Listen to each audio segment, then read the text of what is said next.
রাতের বাংলাদেশে শুরুতেই আপনাদের জানাবো শিরোনাম। বিনামূল্যে দেয়া হবে ফ্যামিলি কার্ড, তথ্য সংগ্রহে যুক্ত থাকবে না দলীয় নেতাকর্মী, জানালেন মন্ত্রী। 10 মার্চ শুরু পাইলট প্রকল্প। টাকা পয়সা নিয়ে কেলেঙ্কারি করার কোনো ধরনের সুযোগ যাতে আমরা কেউ কাউকে না দিই, এবং এরকম যদি আমরা দেখতে পাই যাতে তাদেরকে আমরা আইনের আওতার জন্য আইন শৃঙ্খলা রক্ষাকারী বাহিনীর সহায়তা নিই।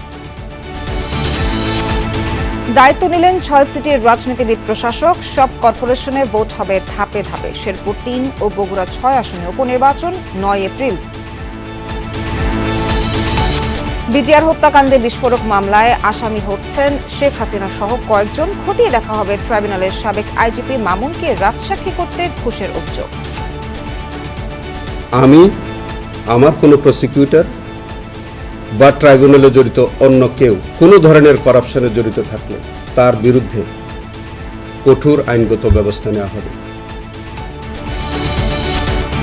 সোহরাওয়ার্দী উদ্যানে হেনস্থার প্রতিবাদে শাহবাগ থানার সামনে শিক্ষার্থীদের বিক্ষোভ। অভিযুক্তদের শাস্তি দাবি, পুলিশের 4 সদস্যকে প্রত্যাহার।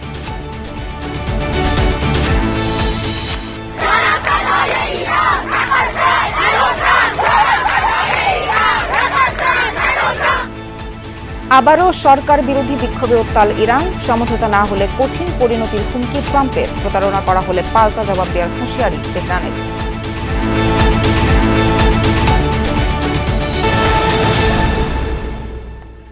দর্শক, এতক্ষণ শিরোনাম দেখছিলেন, আর পুরো খবর জানাতে সঙ্গে আছি নাবিলা সোহার। ঈদের আগেই 10 মার্চ থেকে শুরু হচ্ছে ফ্যামিলি কার্ড বিতরণ কার্যক্রম। প্রাথমিকভাবে দেশের 14টি উপজেলার একটি ইউনিয়নের একটি ওয়ার্ডে এই কার্ড বিতরণ করা হবে। কার্ডধারী পরিবার পাবে মাসিক 2,500 টাকার সরকারি সহায়তা। প্রধানমন্ত্রী তারেক রহমানের সঙ্গে সংক্রান্ত মন্ত্রিসভা কমিটির বৈঠকে এই সিদ্ধান্ত নেওয়া হয়েছে। সমাজ কল্যাণ মন্ত্রী জানান, কার্ড বিতরণে কোনো রাজনৈতিক বা ধর্মীয় পরিচয় গুরুত্ব পাবে না। এদিকে দেশের স্বার্থ অগ্রাধিকার দিয়ে চট্টগ্রাম বন্দরের নিউমোরিং কন্টেইনার টার্মিনালের বিষয়ে সরকার সিদ্ধান্ত নেবে বলে জানিয়েছেন বিডা চেয়ারম্যান।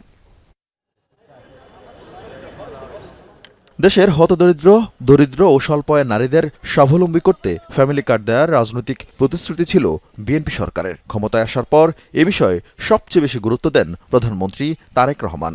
গঠন করেন অর্থমন্ত্রী নেতৃত্বে মন্ত্রিসভা কমিটি। মঙ্গলবার কমিটির সদস্যদের সঙ্গে বৈঠক করেন প্রধানমন্ত্রী।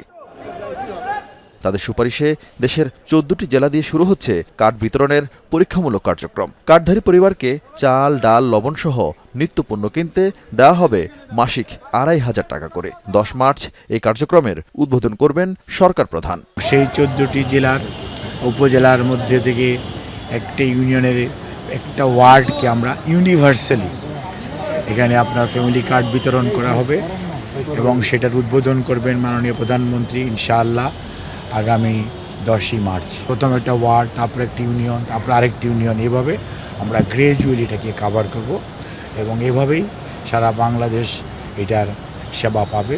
যে কতজন পাওয়ার উপযুক্ত ওই কতজনই পাবে। সরকারি এমন সহায়তা ঘিরে বরাবরই রাজনীতিকরণের অভিযোগ ওঠে। সেই বাস্তবতায় উপজেলা কার্ড বিতরণের নেতৃত্বে থাকবেন উপজেলা নির্বাহী কর্মকর্তা সহ সরকারি কর্মচারীরা। কোনো ধরনের রাজনৈতিক বিশ্বাস, কোনো ধরনের ধর্মীয় ডিসক্রিমিনেশন কিছুই হবে না। এটি হবে ইউনিভার্সাল একটি কার্ড। প্রোগ্রামটা রাজনৈতিক, কর্মসূচি বাস্তবায়ন করবে সরকার, এবং সরকারি কর্মকর্তা কর্মচারী উপজেলা পর্যায়ে এই ইউনিয়ন নেতৃত্বে আমাদের বিভিন্ন কর্মকর্তারা আছেন, তাদের নেতৃত্বে কমিটি থাকবে। ইনফরমেশন কালেক্ট করা হচ্ছে প্রত্যেক ডোর টু ডোর স্টেপস অ্যাপ্রোচের মাধ্যমে। এর আগে বহুল আলোচিত চট্টগ্রামের নিউমোরিং কন্টেইনার টার্মিনাল ব্যবস্থাপনা বিদেশি কোম্পানিকে লিজ দেওয়ার প্রক্রিয়া নিয়ে অংশীজনদের সাথে বৈঠক করেন প্রধানমন্ত্রী। তার কাছে তুলে ধরা হয় চুক্তির বিষয়বস্তু। আমরা ওনাকে ব্রিফ করেছি, উনি আসলে আজকে ব্রিফ আমাদেরকে করেনি, উনি শুনেছেন এবং কিছু প্রাইমারি গাইডেন্স দিয়েছেন। জাতীয় স্বার্থের পক্ষে যেদিকে যে সিদ্ধান্তটা নেওয়া দরকার সেই রকম করে সিদ্ধান্ত নেওয়ার জন্য উনি আমাদেরকে ডিরেক্টিভ দিয়েছেন। এছাড়াও বেশ কিছু অনানুষ্ঠানিক বৈঠকে যোগ দেন প্রধানমন্ত্রী তারেক রহমান। এদিনও সকাল 9:15টায় অফিসে আসেন তিনি। আরিফিন শাকিল, যমুনা নিউজ, ঢাকা। বিনামূল্যে দেয়া হবে ফ্যামিলি কার্ড, তথ্য সংগ্রহের কাজে যুক্ত থাকবে না কোনো দলীয় নেতাকর্মী, এমনটাই জানিয়েছেন সমাজ কল্যাণ মন্ত্রী ডক্টর এসএম জাহিদ হোসেন। সন্ধ্যায় নিজ বাসভবনে জরুরি সংবাদ সম্মেলনে তিনি এই তথ্য জানান। অভিযোগ করেন, একটি মহল ফ্যামিলি কার্ডকে বিতর্কিত করার চেষ্টা করছে। বিভিন্ন জায়গায় কার্ড করে দেওয়ার বিনিময়ে কেউ কেউ টাকা চাইছে, পুরো প্রক্রিয়া বাধাগ্রস্ত করতে চাইছে। কেউ যেন কার্ড নিয়ে কেলেঙ্কারির সুযোগ না পায় প্রধানমন্ত্রীর নির্দেশনার কথা জানান তিনি। কেউ কার্ডের জন্য টাকা চাইলে আইনশৃঙ্খলা রক্ষাকারী বাহিনী, প্রশাসন বা গণমাধ্যমকে জানানোর আহ্বান জানান সমাজ কল্যাণমন্ত্রী। বলেন 4 বছরের মধ্যে দেশের প্রত্যেকটি পরিবারকে এই কার্ডের আওতায় আনা হবে। ফ্যামিলি কার্ডটি হবে সবার জন্য উন্মুক্ত এবং এটি বিনা পয়সায় সরকার প্রত্যেকটা মাকে, এটা প্রত্যেকটা পরিবারের যে মা প্রধান ওনাকে এটি দেওয়া হবে। টাকা পয়সা নিয়ে কেলেঙ্কারি করার কোনো ধরনের সুযোগ যাতে আমরা কেউ কাউকে না দিই এবং এরকম যদি আমরা দেখতে পাই যাতে তাদেরকে আমরা আইনের আওতার জন্য আইন শৃঙ্খলা রক্ষাকারী বাহিনীর সহায়তা নিই। মেয়াদ শেষ হওয়ার ভিত্তিতে ধাপে ধাপে সিটি কর্পোরেশন নির্বাচন হবে বলে জানিয়েছেন স্থানীয় সরকার মন্ত্রী মির্জা ফখরুল ইসলাম আলমগীর। বলেছেন দলীয় প্রতীকে সিটি নির্বাচন হবে কিনা তা নির্ধারিত হবে সংসদে। এর আগে 6 সিটির নতুন প্রশাসকরা তার কাছে যোগদানপত্র জমা দেন। প্রশাসকরা বলেন মশা, যানজট, রাস্তা সংস্কার সহ জনদুর্ভোগ নিরসনে দায়িত্ব গ্রহণের পরই শুরু করবেন কাজ। প্রধানমন্ত্রীর নির্দেশনা অনুযায়ী জমা দেবেন 6 মাসের কর্মপরিকল্পনা। অন্তর্বর্তী সরকার দায়িত্ব নেয়ার পর দেশের 12টি সিটি কর্পোরেশনের নির্বাচিত মেয়রদের অপসারণ করে অধ্যাদেশ জারি করেছিল। প্রশাসক হিসেবে নিয়োগ দিয়েছিল সরকারি কর্মকর্তাদের। বিএনপি সরকার গঠনের পর সোমবার 6 সিটিতে নিয়োগ দেয়া হয় রাজনৈতিক প্রশাসক। নিয়োগের পরদিন স্থানীয় সরকার মন্ত্রণালয়ে আসেন ঢাকা উত্তর, দক্ষিণ, খুলনা, সিলেট, নারায়ণগঞ্জ ও গাজীপুর সিটির প্রশাসকরা। যোগদানপত্র জমা দেন স্থানীয় সরকার মন্ত্রী মির্জা ফখরুল ইসলাম আলমগীরের কাছে। মন্ত্রী ও প্রতিমন্ত্রী বলেন, রাজনৈতিক ব্যক্তিরা প্রশাসকের দায়িত্বে থাকলে জনগণ কার্যকর ও বিস্তৃত সেবা পাবে। রাজনৈতিক লোক এবং অভিজ্ঞ লোকজনদেরকেই আমরা প্রশাসক হিসেবে নিয়োগ দিয়েছি। ইনশাআল্লাহ তারা ভালো করবেন। আমরা সরকারি কর্মকর্তার দায়িত্বে ছিলেন। আমরা মনে করছি যে আপনার এখানে রাজনৈতিক ব্যক্তিরা থাকলে জনগণের সেবা তারা বেশি পাবে। বিএনপি মহাসচিব ও এলজিআরডি মন্ত্রী বলেন, মেয়াদ উত্তীর্ণ হলে সিটি কর্পোরেশন থেকে প্রশাসক তুলে নিয়ে নির্বাচনের পথে হাঁটবে সরকার। তবে পৌরসভায় আপাতত প্রশাসক বসানোর সিদ্ধান্ত নেই। এটা তো আপনার যে মেয়াদ শেষ হয়ে গেছে, যে সমস্ত আপনার স্থানীয় সরকারের সেগুলো থেকেই শুরু হবে। যেগুলোর মেয়াদ শেষ হলো সেগুলো শুরু হবে। এটা তো আপনার নিয়ম আছে। এই নির্বাচনটাই মুখ্য লক্ষ্য আমাদের। ঢাকা ও আশেপাশের 2 সিটির 4 প্রশাসক প্রতিশ্রুতি দেন মশা নিধন ও গ্যাস পানি সংকট নিরসনের। দায়িত্ববোধ থেকে আমরা চেষ্টা চালিয়ে যাব যে মশাকে নিয়ন্ত্রণ কিভাবে করা যায়। জনগণের সাথে সম্পৃক্ত আছে, প্রয়োজনে আমাদের সেখানে জনগণকে কাজে লাগিয়ে এটাকে নিয়ন্ত্রণ করার চেষ্টা করব।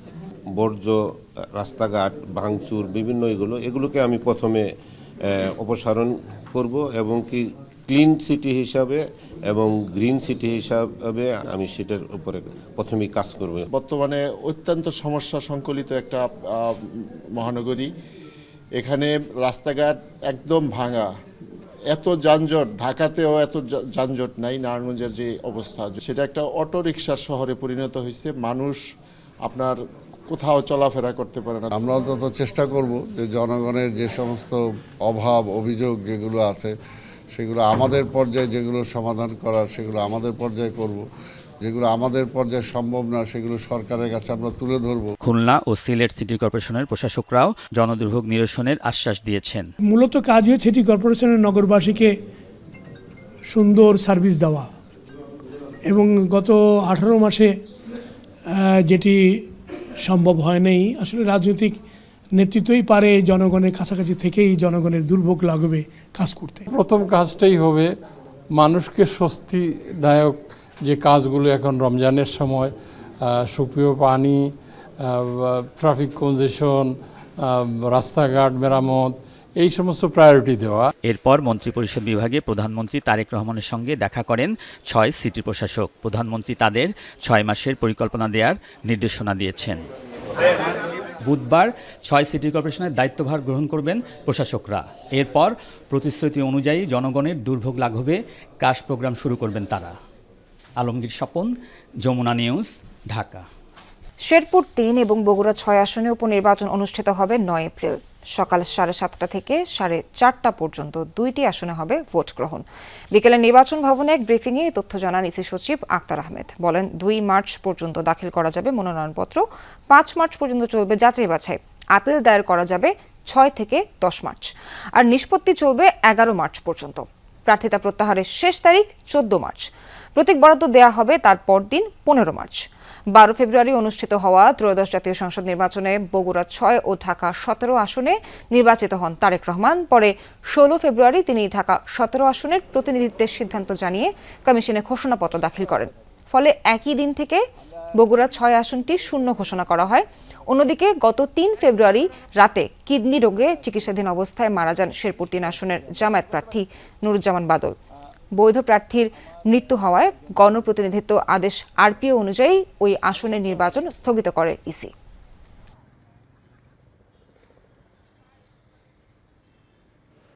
মনোনয়নপত্র দাখিলের জন্য শেষ তারিখ হচ্ছে 2রা মার্চ। বাছাই করবেন রিটার্নিং অফিসার 5ই মার্চ। প্রার্থিতা প্রত্যাহারের শেষ তারিখ হচ্ছে 14ই মার্চ।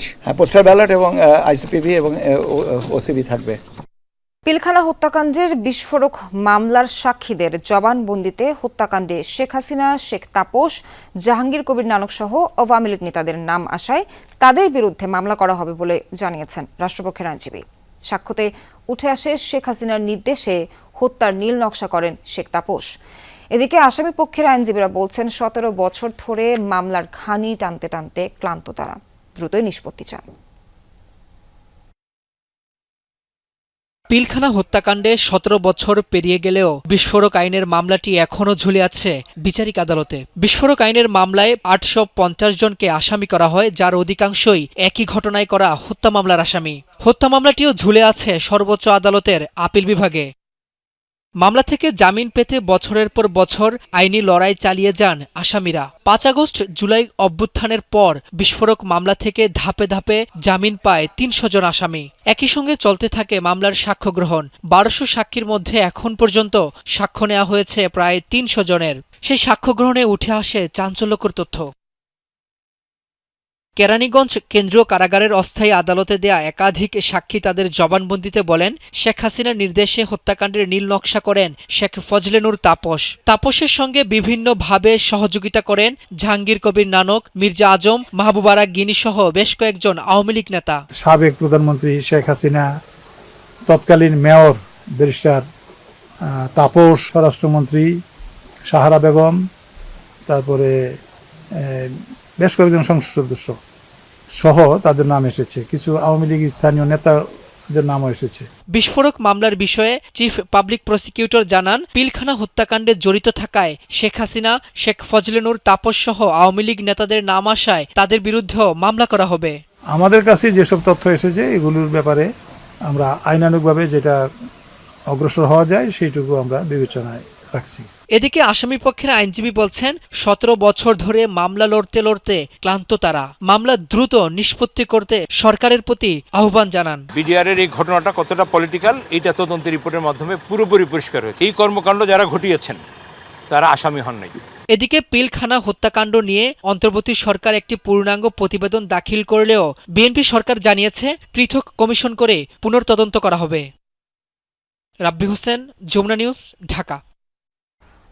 জাতীয় শহীদ সেনা দিবসকাল 2009 সালের এই দিনে রাজধানীর পিলখানায় তৎকালীন বিডিআর বিদ্রোহের নামে দেশের 57 জন চৌকস সেনা কর্মকর্তা ও 17 বেসামরিক নাগরিককে নৃশংসভাবে হত্যা করা হয়। এই নির্মম, নৃশংস, ভয়ঙ্কর হত্যাযজ্ঞের মাধ্যমে রচিত হয় দেশের ইতিহাসের এক কলঙ্কিত অধ্যায়।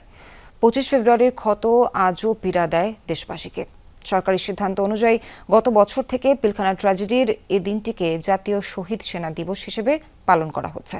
সাবেক প্রধানমন্ত্রী শেখ হাসিনা সরকারের আমলে 2009 সালের 25 ফেব্রুয়ারি সকাল 9টায় পিলখানা সদর দপ্তরে শুরু হয় বার্ষিক দরবার। বিডিআর মহাপরিচালক মেজর জেনারেল শাকিল আহমেদের বক্তব্যের এক পর্যায়ে বিডিআরের কিছু বিদ্রোহী সৈনিক অতর্কিত হামলা চালায় দরবার হলে। এরপর ঘটে যায় ইতিহাসের সেই নৃশংস ঘটনা। মানবতা বিরোধী অপরাধে শেখ হাসিনার মামলায় সাবেক আইজিপি চৌধুরী আব্দুল্লাল মামুনকে রাজসাক্ষী করতে আর্থিক লেনদেন হওয়ার অভিযোগ খতিয়ে দেখা হবে। প্রমাণ পেলে কঠোর ব্যবস্থা নেওয়ার হুঁশিয়ারি দিয়েছেন চিফ প্রসিকিউটর আমিনুল ইসলাম। যদিও এসব অভিযোগ প্রত্যাখ্যান করেছেন সদ্য বিদায়ী চিফ প্রসিকিউটর তাজুল ইসলাম। এক সংবাদ বিজ্ঞপ্তিতে বলেন, জুলাই হত্যাকাণ্ডের বিচার প্রশ্নবিদ্ধ করতে তাদের বিরুদ্ধে অপপ্রচার চালানো হচ্ছে।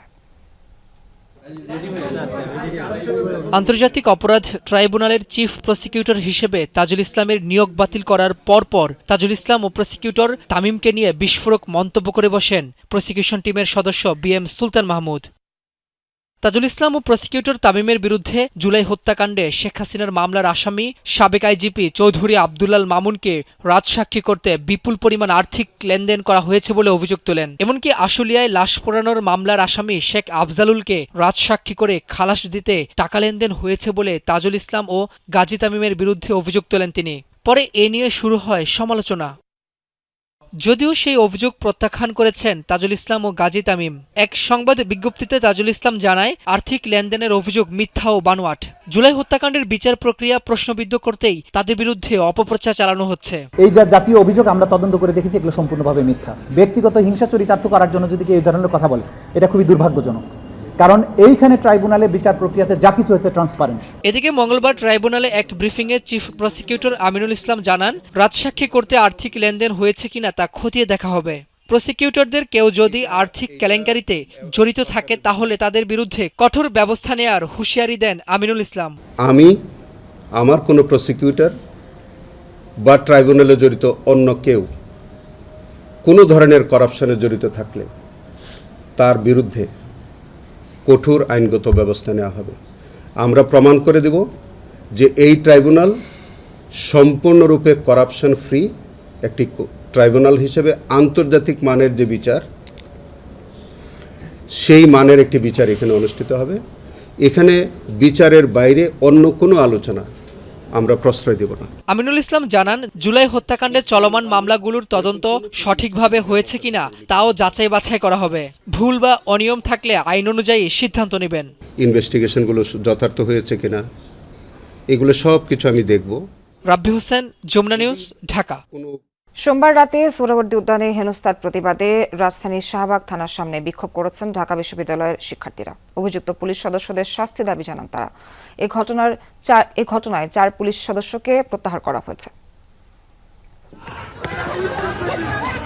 সোমবার রাত সোহরাওয়ার্দী উদ্যানে পুলিশের মাদক বিরোধী অভিযান চলে। দৌড়ঝাঁপ, তর্ক বিতর্ক। সমীকরণ কি দাঁড় করাচ্ছেন? কি সমীকরণ দাঁড় করাচ্ছেন?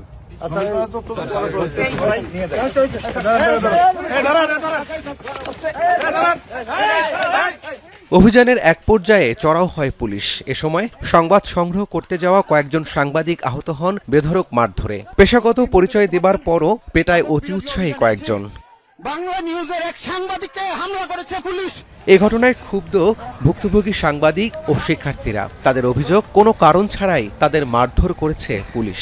মাদক বিরোধী অভিযানের নামে যাকে তাকে আপনি লেবেলিং করতে পারেন না প্রমাণ ছাড়া। আমার কাছে প্রমাণ কিছু না পাওয়ার পরও, নিরপরাধী হওয়ার পরও আমার গায়ে হাত তোলা হয়েছে। শুধু আমার না, আমার সাথে এক বন্ধুকেও গায়ে হাত তোলা হয়েছে। তারা ঢাকা বিশ্ববিদ্যালয়ের শিক্ষার্থীদেরকে পেটাচ্ছিল। এটা ভিডিও করাই হচ্ছে আমার উপরে হামলা করার একমাত্র কারণ। এর বাইরে আমি আসলে কোনো ইন্টেনশন খুঁজে পাই না। পুলিশের এমন আচরণের প্রতিবাদ জানিয়ে শাহবাগ থানার সামনে অবস্থান নিয়ে মঙ্গলবার বিক্ষোভ করেন ঢাকা বিশ্ববিদ্যালয়ের শিক্ষার্থীরা। আমাদের ঢাকা বিশ্ববিদ্যালয়ের কোন শিক্ষার্থীরা যদি কেউ তার কালো হাত দেয় অন্যায়ভাবে, সে হাত কিভাবে ভেঙে দিতে হয় আমরা শিক্ষার্থীরা খুব ভালোভাবে সেটা জানি।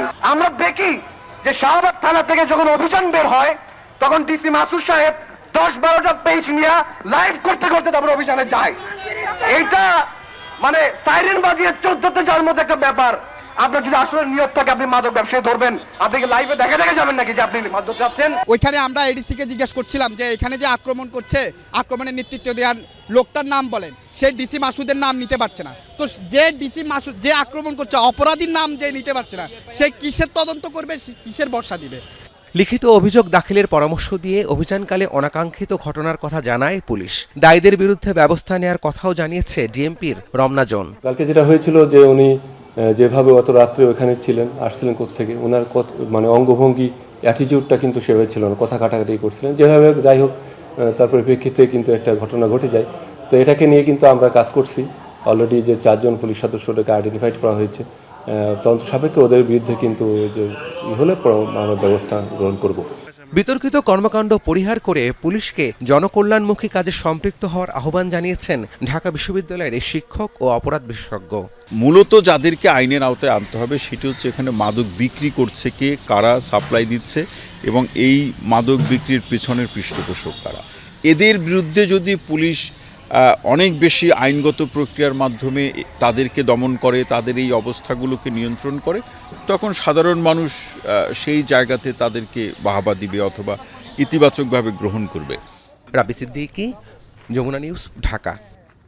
দেশের স্বার্থ রক্ষা হলে অন্তর্বর্তী সরকারের সময় জাপানের সঙ্গে হওয়া প্রতিরক্ষা চুক্তি বহাল থাকবে, এমনটাই জানিয়েছেন প্রধানমন্ত্রীর পররাষ্ট্র বিষয়ক উপদেষ্টা হুমায়ুন কবির। এদিকে পররাষ্ট্রমন্ত্রীর সঙ্গে সৌজন্য সাক্ষাতের পর জাপানের রাষ্ট্রদূত সাইদা শিনিচি বলেছেন, দুই দেশের মধ্যে কৌশলগত অংশীদারিত্ব সহ প্রতিরক্ষা চুক্তি চলমান রাখার বিষয়ে আলোচনা হয়েছে। সকালে পররাষ্ট্রমন্ত্রীর সঙ্গে সৌজন্য সাক্ষাৎ করতে মন্ত্রণালয়ে আসেন ঢাকায় নিযুক্ত জাপানের রাষ্ট্রদূত সাইদা শিনিচি। পররাষ্ট্র প্রতিমন্ত্রী শামা ওবায়েদের সাথে সাক্ষাতের পরে রাষ্ট্রদূত সাক্ষাৎ করেন পররাষ্ট্রমন্ত্রীর সঙ্গে। এ সময় দ্বিপাক্ষিক সম্পর্কের বিষয়ে আলোচনা হয়। বৈঠকে আরও উপস্থিত ছিলেন প্রধানমন্ত্রীর শিক্ষা বিষয়ক উপদেষ্টা মাহদি আমিন ও পররাষ্ট্র বিষয়ক উপদেষ্টা হুমায়ুন কবির, পররাষ্ট্র সচিব আসাদ আলম সিয়াম এবং প্রবাসী কল্যাণ ও বৈদেশিক কর্মসংস্থান মন্ত্রণালয়ের জ্যেষ্ঠ সচিব ডক্টর নিয়ামতুল্লাহ ভুইয়া। বৈঠক শেষে জাপানের রাষ্ট্রদূত বলেন, দ্বিপাক্ষিক সম্পর্ক, ইন্দো প্যাসিফিক ইস্যু, কৌশলগত অংশীদারিত্ব, মাতারবাড়ি প্রজেক্ট সহ বিভিন্ন বিষয়ে আলাপ হয়েছে। এছাড়া প্রতিরক্ষা চুক্তি চলমান রাখার বিষয়েও আলোচনা হয়েছে। আমরা প্রতিরক্ষা চুক্তির বিষয়টি তুলে ধরেছি, এটা যেন সঠিকভাবে চলে সে বিষয়ে আলোচনা করেছি। জাপানে দক্ষ বাংলাদেশি কর্মী পাঠানোর ক্ষেত্রে সহায়তা করার বিষয়ে কথা বলেছি আমরা। এছাড়া দ্বিপাক্ষিক সম্পর্ক, ইন্দো প্যাসিফিক ইস্যু, কৌশলগত অংশীদারিত্ব, মাতারবাড়ি প্রকল্প সহ বিভিন্ন বিষয়ে আলাপ হয়েছে সরকারের বিভিন্ন অংশীজনের সাথে। দায়িত্বের শেষ সময়ে জাপানের সঙ্গে প্রতিরক্ষা সরঞ্জাম ও প্রযুক্তি হস্তান্তর চুক্তি সই করেছিল সদ্য বিদায়ী অন্তর্বর্তী সরকার। চুক্তিটি স্বার্থের ভিত্তিতে হলে চলমান থাকতে পারে, অন্যথায় পুনর্বিবেচনা করা হতে পারে বলে জানিয়েছেন প্রধানমন্ত্রীর পররাষ্ট্র বিষয়ক উপদেষ্টা। এই মিটিংয়ে ডিফেন্স কর্পোরেশন সম্বন্ধে উনি জাস্ট একটা মেনশন করছেন চুক্তি হয়েছে। তো let us see the notes and the note of advice interim government কী রেখে গেছে এই বিষয়ে আমরা দেখে তারপরে পরবর্তী সিদ্ধান্ত আমরা কি নেই। এটা ন্যাশনাল ইন্টারেস্টের ভিত্তিতে হইলে কন্টিনিউটিও থাকতে পারে, আবার ইন্টারেস্টের ভিত্তিতে না হইলে আমরা বিবেচনায় দেখব। এদিন পররাষ্ট্রমন্ত্রীর সাথে সাক্ষাৎ করেন সার্কের মহাসচিব মোহাম্মদ গোলাম সারোয়ার। বৈঠক শেষে জানান, কার্যক্রম গতিশীল করতে উদ্যোগ নেবে ঢাকা। সার্কের যে কার্যক্রম চালু আছে এবং সেটাকে আরও কীভাবে গতিশীল করা যায় সেটি নিয়ে এখন বাংলাদেশ হয়তো ভাবছে এবং হয়তো বাংলাদেশ বিভিন্ন দেশের সাথে আলাপ করবে। সেক্ষেত্রে যদি কোনো উদ্যোগ নেওয়া হয় সেটি আমরা সবাই দেখব। এছাড়া সংযুক্ত আরব আমিরাত সহ মিশর ও সিঙ্গাপুরের রাষ্ট্রদূত সৌজন্য সাক্ষাৎ করেন পররাষ্ট্রমন্ত্রী ও প্রতিমন্ত্রীর সাথে। আহমেদ রেজা, যমুনা নিউজ, ঢাকা। আওয়ামী লীগ সরকারের আমলে দায়ের করা রাজনৈতিক হয়রানিমূলক আরও 1202টি মামলা প্রত্যাহার করেছে স্বরাষ্ট্র মন্ত্রণালয়। এ নিয়ে গত দুদিনে 2208টি মামলা প্রত্যাহার হলো। সচিবালয়ে স্বরাষ্ট্রমন্ত্রী সালাউদ্দিন আহমেদ জানান, নতুন করে আরও কিছু রাজনৈতিক মামলা যুক্ত হলো এই প্রত্যাহার তালিকায়। তবে মাদক, নারী ও শিশু এবং অস্ত্র মামলা প্রত্যাহার করা হচ্ছে না বলেও জানান স্বরাষ্ট্রমন্ত্রী। বলছেন, প্রত্যাহার আদেশের অপব্যবহার নিয়ে সতর্ক থাকবে সরকার। 5 আগস্টের পর হয়রানিমূলক ও উদ্দেশ্য প্রণোদিত মামলা হলে তা পরীক্ষা নিরীক্ষা করে প্রত্যাহার করা হবে বলে জানান স্বরাষ্ট্রমন্ত্রী সালাউদ্দিন আহমেদ। তিনি বলেন, সুবিধাবাদীরা এসব মামলা করেছে। এর আগে 1006টি মামলা প্রত্যাহার করা হয়েছিল।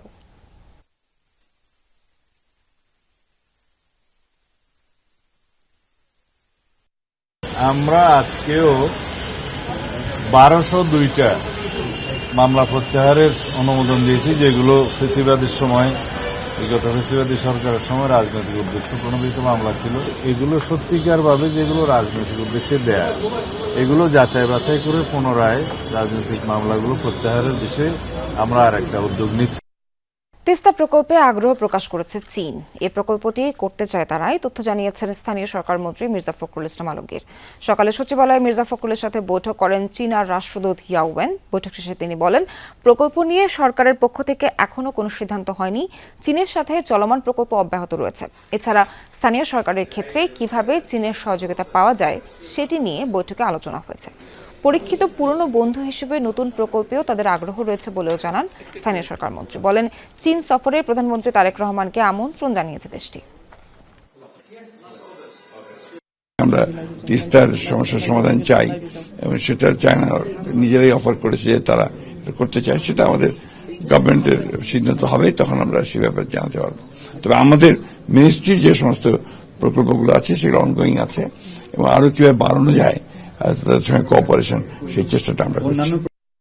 স্থানীয় সরকার নির্বাচনের প্রস্তুতি নিচ্ছে জাতীয় নাগরিক পার্টি এনসিপি, এমনটা জানিয়েছেন দলটির উত্তরাঞ্চলের মুখ্য সংগঠক সার্জিস আলম।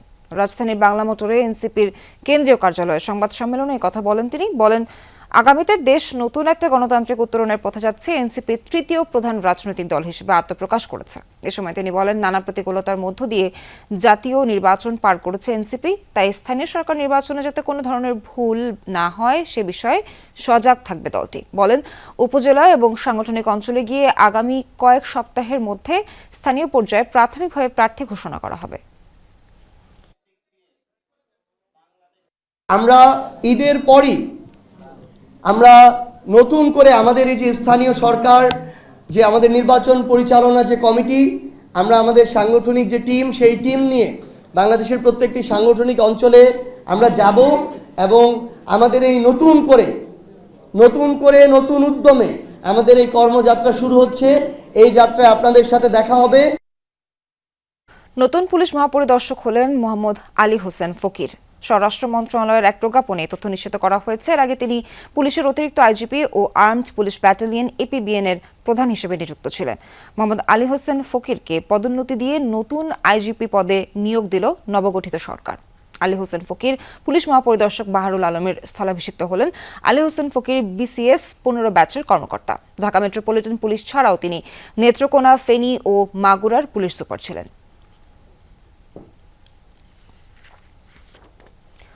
প্রকাশকদের মধ্যকার অনৈক্য আর মেলার তারিখ নিয়ে মতপার্থক্যের পর অনুষ্ঠিত হতে যাচ্ছে অমর একুশে বইমেলা 2026। শেষ সময় চলছে স্টল তৈরির কাজ।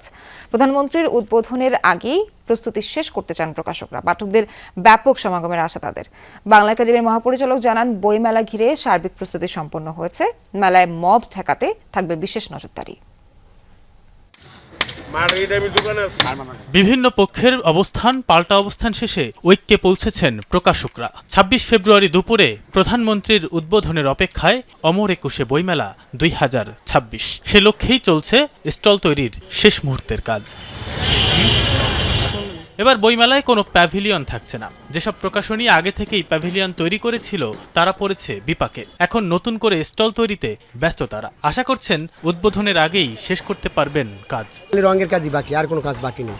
আর এদের খালি বাকি আছে, খালি আমাদের ইলেকট্রিক লাইনের কিছু হালকা পাতলা কাজ বাকি আছে। সর্বোচ্চ চেষ্টা করব যাতে কালকের মধ্যে প্যাভিলিয়ন এই আমাদের স্টলের কাজটা শেষ করতে পারি। বইমেলার এবারের প্রতিপাদ্য নির্ধারণ করা হয়েছে বহুমাত্রিক বাংলাদেশ। 549টি প্রকাশনী অংশ নিচ্ছে মেলায়। এর মধ্যে সোহরাওয়ার্দী উদ্যান প্রাঙ্গণে থাকবে 468টি প্রকাশনী, বাংলা একাডেমি প্রাঙ্গণে থাকছে 81টি। প্রতিদিন বেলা 2টা থেকে রাত 9টা পর্যন্ত চলবে মেলা। ছুটির দিনে সকালে 11টা থেকে উপভোগ করা যাবে মেলা। মেলায় পুলিশ, র্যাব, আনসার ও গোয়েন্দা সংস্থার সমন্বয়ে নিশ্ছিদ্র নিরাপত্তা ব্যবস্থা গ্রহণ করা হয়েছে। পুরো এলাকা সিসিটিভি ক্যামেরার আওতাভুক্ত করা হয়েছে।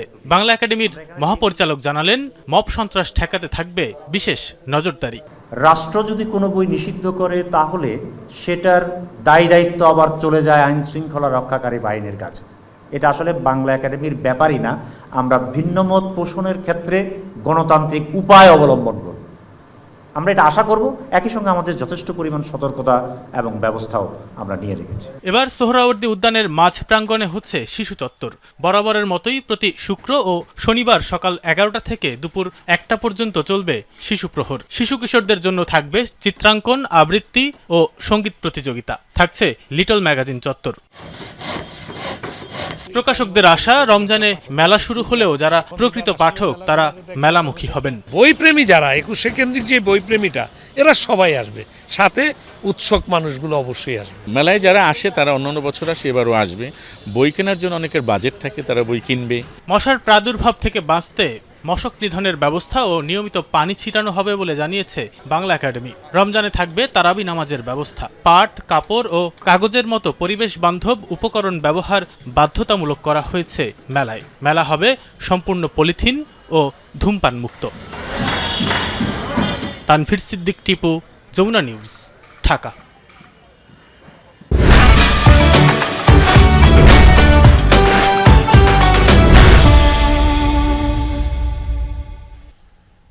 ঈদ কিংবা অনুষ্ঠান পুরুষদের কাছে পাঞ্জাবি সেরা।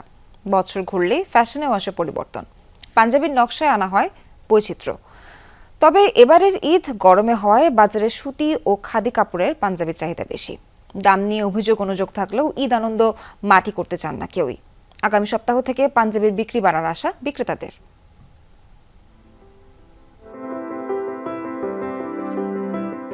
বছর জুড়েই নানা উৎসবে পুরুষের পোশাকে পাঞ্জাবির কদর সবার আগে। ঈদের নামাজ ছাড়াও দাওয়াত কিংবা ঘোরাঘুরিতে স্বাচ্ছন্দ্যের পোশাক পাঞ্জাবি। একসময় ঈদে সাদা কিংবা অফ হোয়াইট পাঞ্জাবির চলন ছিল, এখন ফ্যাশন ট্রেন্ডে এসেছে বৈচিত্র্য। প্রতি বছরই পাঞ্জাবির রং, নকশা ও কারুকাজে আসছে ভিন্নতা। মালিবাগ, এলিফ্যান্ট রোড, ধানমন্ডি সহ রাজধানীর বেশ কয়েকটি বড় পাঞ্জাবির মার্কেটে গিয়ে দেখা যায় সুতি, খাদি, সিল্কের কাপড়ের পাঞ্জাবির চাহিদা সবচেয়ে বেশি। এছাড়া কোর্তা স্টাইল, চাইনিজ কালার, এমনকি ডিজিটাল প্রিন্টের পাঞ্জাবিও জায়গা করে নিয়েছে তরুণদের পছন্দের তালিকায়। আগে যেরকম পাঞ্জাবির প্রতি মানুষের একটা ভালোবাসা ছিল, এটা এখনো আছে। মুসলমান হিসেবেও বলেন বা আমাদের ঐতিহ্য। চাকরিজীবী হিসেবে সবারই একটা বাজেট থাকে, তো বাজেট ওয়াইজ এই মার্কেটে পাওয়া যাচ্ছে। দামটা আছে মোটামুটি, অত বেশিও চাচ্ছে না আবার কমও না। ছেলে আছে, হ্যাঁ ছোট, তো ওর যে কটন কাপড়টাই বেশি কমফোর্ট ফিল করে। এবারের ঈদের ছুটি কাটাতে হবে পুরো গরমে, তাই তো বাহ্যিক সৌন্দর্যের পাশাপাশি আরামদায়ক কাপড়ের পাঞ্জাবির চাহিদা বেশি। দাম নিয়েও রয়েছে ক্রেতাদের মিশ্র প্রতিক্রিয়া। 500 থেকে 10,000 টাকার দামের পাঞ্জাবিও রয়েছে ঈদ বাজারে। কাস্টমাররা বেসিক্যালি কটনের মধ্যে বেশি পছন্দ করছে গরমের জন্য। বিস্কসটাও আমাদের খুব ভালো চাচ্ছে কাস্টমার। যদি ফ্যাব্রিক্সের কথা বলি, কটন, বিস্কচ, কটন, এই চাহিদাগুলো ক্রেতারা বেশি চাচ্ছে। আমাদের এখানে কাবলি, স্যুট, দেন হচ্ছে জিন্স আইটেমের মধ্যে শার্ট, জিন্স প্যান্ট থেকে শুরু করে এভরিথিং পাচ্ছেন। এমনকি আমাদের ভ্যারিয়েশন সামনে আরও আসবে। দোকানিরা বলছেন এবার ঈদ বাজারে পাঞ্জাবির নকশায় থাকছে ভিন্নতা। দেশীয় পাঞ্জাবির কদর বাড়ছে দিন দিন, তবে পাঞ্জাবির দাম বেশি বাড়েনি দাবি বিক্রেতাদের। আমাদের ম্যাক্সিমাম প্রোডাক্টই দেশে তৈরি। এখন সিম্পল ডিজাইনগুলো কাস্টমার বেশি পছন্দ করতেছে, যাতে গরম কম লাগে, সাদা বা সাদা ভাইবস যেন থাকে এরকম। বডির মধ্যে আসছে, তারপরে কম্পিউটার কাজের মধ্যে অনেক মাল আসছে। রোজার প্রথম সপ্তাহে কেনাকাটা তেমন না জমলেও বিক্রেতাদের আশা গত বছরের তুলনায় এবার বিক্রি হবে অনেক বেশি। রাব্বি হোসেন, যমুনা নিউজ, ঢাকা।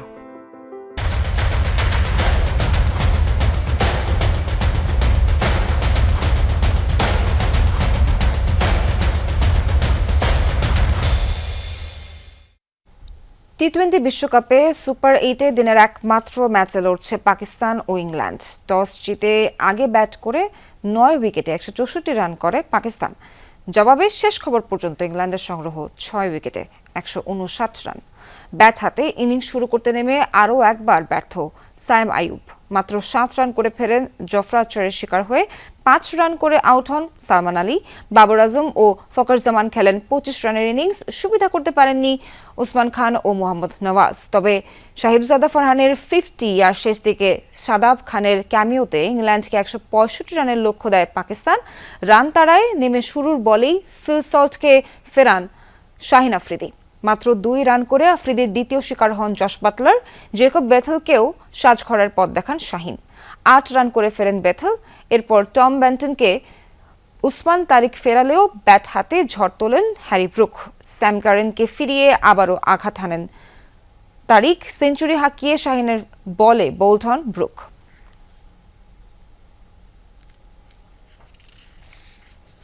সুপার 8-এর ডু অর ডাই ম্যাচে কাল নিউজিল্যান্ডের বিপক্ষে মাঠে নামবে শ্রীলঙ্কা। ম্যাচটি মাঠে গড়াবে সন্ধ্যা 7:30টায়। বৃষ্টি বাধায় সুপার 8-এর প্রথম ম্যাচ ভেস্তে যাওয়ায় কিউইদের ঝুলিতে আছে 1 পয়েন্ট। তাই সেমির রাস্তা সহজ করে রাখতে জয়ের বিকল্প নেই ব্ল্যাক কাপসদের। অন্যদিকে সুপার 8-এ নিজেদের প্রথম ম্যাচে ইংল্যান্ডের কাছে বিধ্বস্ত হয়েছে শ্রীলঙ্কা। 100-র গন্ডি পার করতে পারেনি সোনাকার দল। তাই টুর্নামেন্টে টিকে থাকতে হলে মাস্ট উইন গেম লঙ্কানদের জন্য। দু দলের মুখোমুখি দেখায় অবশ্য এগিয়ে কিউইরাই। 28 ম্যাচে নিউজিল্যান্ডের 16 জয়ের বিপরীতে লঙ্কানরা জিতেছে মাত্র 11 ম্যাচ। সমঝোতায় না পৌঁছালে কঠিন পরিণতি বরণ করতে হবে ইরানকে, এমন হুঁশিয়ারি দিয়েছেন মার্কিন প্রেসিডেন্ট। ইরানে অভিযান ইস্যুতে যুক্তরাষ্ট্রের শীর্ষ সেনা কর্মকর্তা জেনারেল কেইনের বক্তব্যের ভুল ব্যাখ্যা দেওয়া হচ্ছে বলেও ক্ষোভ জানান তিনি।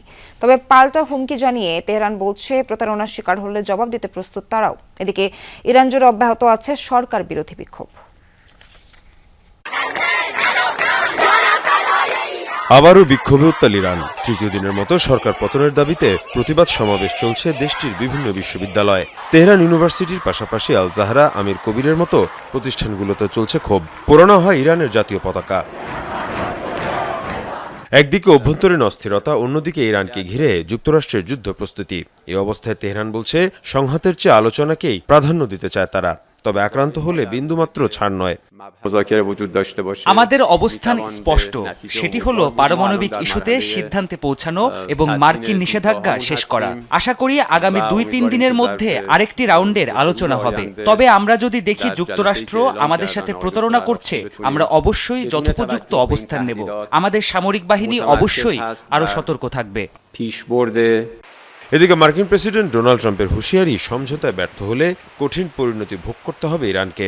বিভিন্ন গণমাধ্যমে জয়েন্ট চিফ অব স্টাফের চেয়ারম্যান জেনারেল ড্যান কেইনের মন্তব্যের ভুল ব্যাখ্যা দেওয়া হচ্ছে বলেও ক্ষোভ জানান তিনি। আমি চাই ইরানের একটি চুক্তি হোক, কিন্তু যদি আমরা কোনো সমঝোতায় না যেতে পারি তাহলে তা ইরান এবং দেশটির জনগণের জন্য খুবই খারাপ দিন হবে। পুরো বিষয়টির দায়িত্ব দেওয়া হয়েছে জেনারেল কেইনকে। তিনি অভিজ্ঞ একজন যোদ্ধা। এর আগে ইরানের বিরুদ্ধে অপারেশন মিডনাইট হ্যামারের নেতৃত্ব দিয়েছেন তিনি। এ অবস্থায় সংঘাতের পথে না গিয়ে আলোচনার মাধ্যমে সংকট সমাধানের আহ্বান জাতিসংঘের। মীর মুশফিকা হাসান, যমুনা নিউজ। ভারতে একটি এয়ার অ্যাম্বুলেন্স বিধ্বস্ত হয়ে প্রাণ হারিয়েছে রোগীসহ 7 আরোহী। সোমবার সন্ধ্যায় রাঁচি থেকে দিল্লি যাচ্ছিল উড়োযানটি। পথে ঝাড়খণ্ডের 4টা জেলার সিমারিয়া এলাকায় দুর্ঘটনার কবলে পড়ে সেটি। উড্ডয়নের কিছুক্ষণ পরে কলকাতা এয়ার ট্রাফিক কন্ট্রোলারের সাথে যোগাযোগ বিচ্ছিন্ন হয়ে যায় বিমানটি। এরপর বিধ্বস্ত হয় একটি জঙ্গলে। প্রশাসন জানিয়েছে 2 জন পাইলট ছিলেন উড়োযানটিতে। একজন রোগীর সাথে 2 স্বজন ছাড়াও ছিলেন 2 জন স্বাস্থ্যকর্মী। এয়ার অ্যাম্বুলেন্সটি 39 বছরের পুরনো বলে জানা গেছে। ধারণা করা হচ্ছে খারাপ আবহাওয়ার কারণে দুর্ঘটনার কবলে পড়ে বিমানটি। চলছে উদ্ধার কাজ। দুর্ঘটনার কারণ জানতে তদন্ত শুরু হয়েছে।